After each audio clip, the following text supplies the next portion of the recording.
When the Power Rangers came back stronger than before with the powers of the Zeo Crystal, it was time to upgrade their arsenal, including their new fleet of fighting machines, in the form of the Zeo Zords.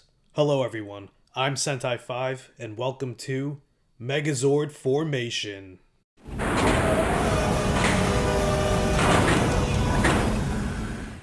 Welcome back to Megazord Formation. It's been quite a year since doing these videos, but I'm happy to be in year 2 of this series. Thank you all for supporting the last year. We're only going to go up from here on out.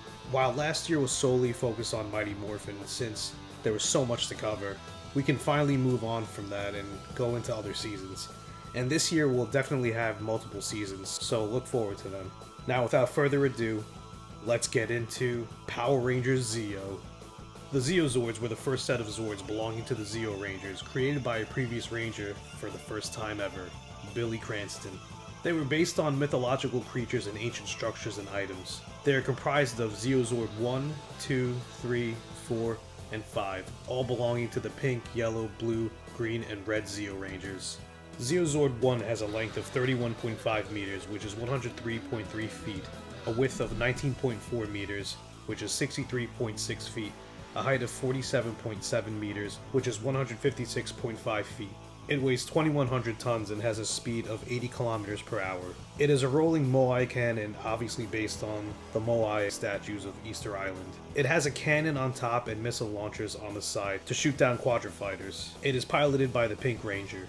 In O-Ranger, it was known as Moa Loader. Zeozord 2 has the same exact stats as Zeozord 1. It is a rolling Dogu cannon, obviously based on the ancient Japanese figurines from the Jomon period, known as Dogu. It has two twin cannons on the top and on its side to fire at its enemies. Together with Zeozord 1, they serve as the artillery power of the Zords. It is piloted by the Yellow Ranger. In O-Ranger, it was known as Dogrander. Zeozord 3 has a length of 29 meters, which is 95.1 feet, a width of 16.8 meters, which is 55.1 feet, and a length of 24 meters, which is 78.7 feet. It weighs 1,500 tons and has a speed of 220 kilometers per hour. It is based on the Sphinx. It has a cannon on its head to attack its enemies as it rushes into battle, pulling Zeozord 1. It is piloted by the Blue Ranger. In O-Ranger, it was known as Dash Leon. Zeozord 4 has a length of 30 meters, which is 98.4 feet, a width of 18.6 meters, which is 61 feet, and a height of 21 meters, which is 68.9 feet. It has a weight of 1,800 tons and a speed of 200 kilometers per hour. It is based on the Taurus. It can shoot lightning bolts from its horns and destroy quadrifighters with its hooves. It is another one of the driving forces of the Zeo Zords as it pulls Zeozord 2 into battle. It is piloted by the Green Zeo Ranger. In O-Ranger, it was known as Grand Taurus.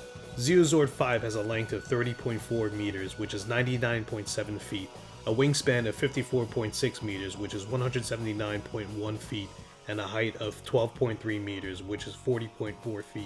It has a weight of 1,000 tons and has a flight speed of Mach 5. It is based on the Phoenix and can engage in aerial combat with the quadrifighters. In addition, it also houses the Defender Wheel, a wheel vehicle used to defeat the Machine Empire robots on the ground. It is piloted by the Red Zeo Ranger. In O-Ranger, it was known as Sky Phoenix. When the going gets tough, it's time for the Zeo Megazord assembly. The Rangers place their Zeonizer crystals in the console.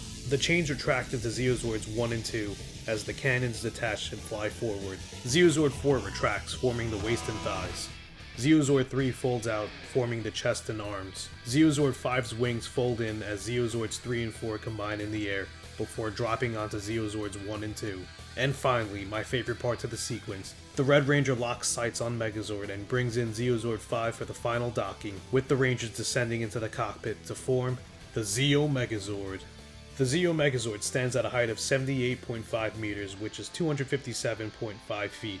A width of 65.5 meters, which is 214.9 feet, a weight of 6,500 tons, and a power of 25 million. Whatever that means. It's equipped for close combat and has the Zeo Megazord Saber to initiate its final attack. In addition to this, it was equipped with the Zeo Battle Helmet system with the pull of a lever. Each helmet was installed with an additional power source that would give the Megazord special functions based on said helmet. Zeo 1 Battle Helmet would activate cannon power and fire powerful blasts at enemies. Zeo 2 Battle Helmet activated jet power to fly and safely get the Megazord out of danger. Zeo 3 Battle Helmet would activate Pyramid Power, which would levitate enemies in the air. Zeo 4 Battle Helmet activated Gravity Power, where it would neutralize gravity fields around it and use its horns against its enemies. And finally, Zeo 5 Battle Helmet would activate its default Warrior mode. In O-Ranger, it was known as O-Ranger Robo. The design of the Zeo Zords and Zeo Megazord were created by Plex. As mentioned previously, they are based on mythological creatures, ancient ruins, and monuments. The Megazord itself resembles a warrior of ancient times. Oddly enough, the Megazord is very blue all around, kind of resembling Sentai Robos of the 1980s, in which quite a bunch of them were very blue. This could be due to O-Ranger being a throwback to 80s Sentai, but nothing was ever confirmed, I don't think. There were a few early designs of the Zeo Megazord where it appeared to be more muscular and had a tiger instead of Dogu for Zeo Zord 2. There were also other early sketches of Zeo Zord 1 and 2 that were more independent vehicles. The cockpit is located in what you would assume was the chest based on how the transformation is, but whenever you see them exit the Megazord, it's actually in the head, and the cockpit is very, very cramped looking. The lore of the Zeo Megazord is quite simple. As I mentioned before, they were created by old Zord parts, and never specifically stated which ones, so let your imagination run wild. In their first run, they were untested and had to be used in battle immediately when King Mondo leveled the playing field and had his first machine grow. Throughout the year, they would assist the Rangers whenever needed, deployed from their holding bay up in the snowy mountains of Angel Grove. Inside of the Zords was a remote control computer system that would activate the Zords whenever called upon. To this day, it is assumed the Zeo Zords remain dormant as they were never destroyed. In O-Ranger, UAOH Chief Miura and his team began developing the Choriki mobiles, with the O-Ranger team eventually finishing them after he's captured by Baranoia. They would then assist the team in numerous battles throughout the year. Post-series, they would appear in Car Ranger vs. O-Ranger, Gao Ranger vs. Super Sentai, and Gokaiger vs. Goseiger. The Zeo Megazord was portrayed by Hideaki Kusaka in the series and by Kazutoshi Yokohama in O-Ranger vs. Kaku Ranger. Since the show ended, the suit has appeared in numerous exhibits over the years. The current whereabouts of it are unknown, as well as the models. Some notable battles of the Zeo Megazord are its debut in The Shooting Star, the use of the battle helmet system in Target Rangers, its debut of the Zeo Mega Battle Zord when Cogchanger took over in Rangers of Two Worlds, and its final hoorah in Hawaii Zeo. Now, let's move on to the merchandise. The Zeo Megazord had its original release in both the Zeo and O-Ranger toy lines, respectively. There was a gold-plated version of the O-Ranger Robo as well. I'm pretty sure it was a lucky draw or some kind of contest, if I remember correctly.